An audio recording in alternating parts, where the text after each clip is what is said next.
umami-rich gazpacho requires pretty ripe tomatoes. Along with that recipe, we'll be doing a grilled cheese steamed in basil. One of my first commenters requested a cucumber-free gazpacho, so I thought we'd go with a base video and keep cucumbers away from this video entirely.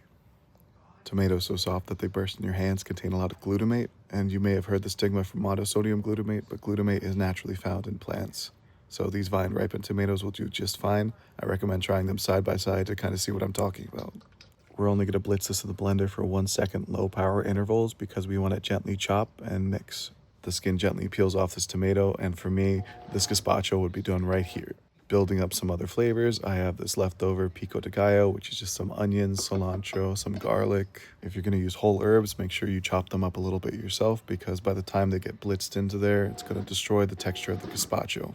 Glutamate and salt don't play well together, so you really can't have more salt than you have glutamate, so really just do a light-handed pinch, loosen your gazpacho if you want to, and this will freeze so well. This is just a very body-rich gazpacho. From this point, you could add green peppers, you could add onions, a lot of people like cumin, red pepper flakes. Added some cucumber now if you'd like, but definitely olive oil the day you're serving it.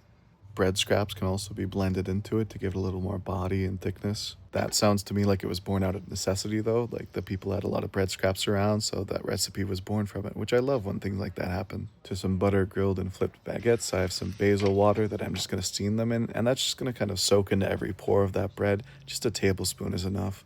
I like warm cheese with cold mozzarella, personally, a little bit more basil, and I'll just pull that from the pan immediately and get it cut. As you take bites of the sandwich, the steam that we infused in will puff out into your mouth and it'll be very delicious. The angle you cut of a sandwich is important, so I'm going to be doing a tall glass, which means I need it to be able to go straight down. I can't have it diagonal and have one end too big.